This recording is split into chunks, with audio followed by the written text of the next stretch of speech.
মাঝে মাঝে নিজেকে খুবই লাকি বলে মনে হয়।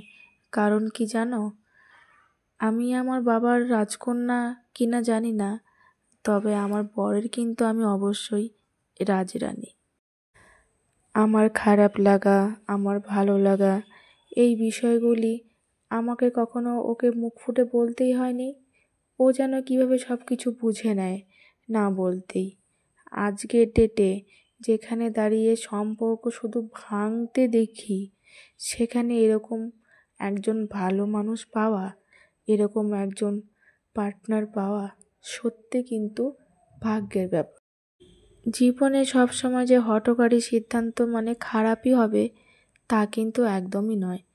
সেদিন হঠাৎ করেই সিদ্ধান্ত নিয়েছিলাম বলেই হয়তো আজকে ওর সাথে আমি এতটা ভালো আছি। জলপাইগুড়ির মেয়ে থেকে কলকাতার বউ হওয়ার গল্পটা কিন্তু বেশ মজার। সেটা না হয় কোনো একদিন তোমাদেরকে শোনাবো। জীবনে একটা বয়সের পর মনে হয় যে বেঁচে থাকার জন্য একজন ভালো জীবনসঙ্গীর খুবই প্রয়োজন, আর যা আজকের ডেটে পাওয়া খুবই দুষ্কর। আমাদের এই সম্পর্কটা নিয়ে সেই সময় কিন্তু বেশিরভাগ মানুষই খুশি হয়েছিল, আর কয়েকজন মানুষ ছিল যারা কিনা মানে একটু অখুশি হয়েছিল, আবার ভীষণ নিন্দাও করছিল, এটা ভেবে যে অমুকের মেয়ে কলকাতায় গিয়ে ভালো থাকবে, তাতে তো আমাদের একদম পিছন জ্বলে যাচ্ছে। কারণ সত্যি কথা বলতে শুভাকাঙ্ক্ষী বলে কিছু হয় না, কেউই কারো ভালো চায় না। ওই সামনে যতই বলুক না কেন ভালো থেকো, কিন্তু আড়ালে মানে কি বলবো, একদম ওদের অন্তর ফেটে। সত্যি কথা বলতে আমার মতো মেয়েকে ভালো রাখা সত্যিই অসম্ভব ব্যাপার। মাঝে মাঝে তো আমি নিজেই বুঝতে পারি না যে আমার কি চাই, আমার কোনটা ভালো লাগছে, আমার কোনটা ভালো লাগছে না। আর এত আমার মুড সুইং হয়, মানে সেটা যে কেউ আর কি সামলাতে পারবে না। আমরা বিয়ের পর থেকেই দুজনেই কিন্তু দুজনের ফ্যামিলি থেকে অনেকটাই দূরে থাকি। ওর যেহেতু ট্রান্সফারেবল জব, তাই কিন্তু আমাদের আজকে এখানে কালকে ওখানে এভাবেই আমাদের জীবন কেটে যাচ্ছে। তাতেও কিন্তু আমরা বেশ হ্যাপিই আছি। আমাদের টোনাটুনির দুজনের সংসার। হ্যাঁ, এটা বলবো না যে আমাদের মধ্যে মনোমালিন্য হয় না, ঝগড়াঝাটি হয় না।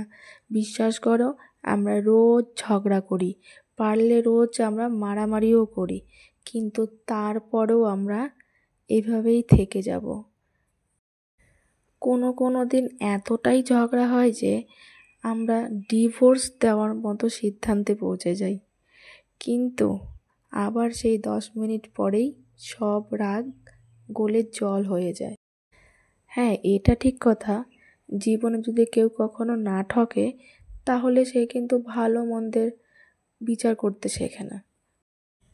জীবনে অনেক ভুলভাল মানুষের সাথে পরিচয় হয়েছিল, যারা কিনা শুধু নিজের স্বার্থটাই চিনত। এখন আমি ভাবি ওই সব ভুলভাল মানুষের সাথে সম্পর্ক নষ্ট হয়েছিল বলেই কিন্তু আমি ওকে পেয়েছি।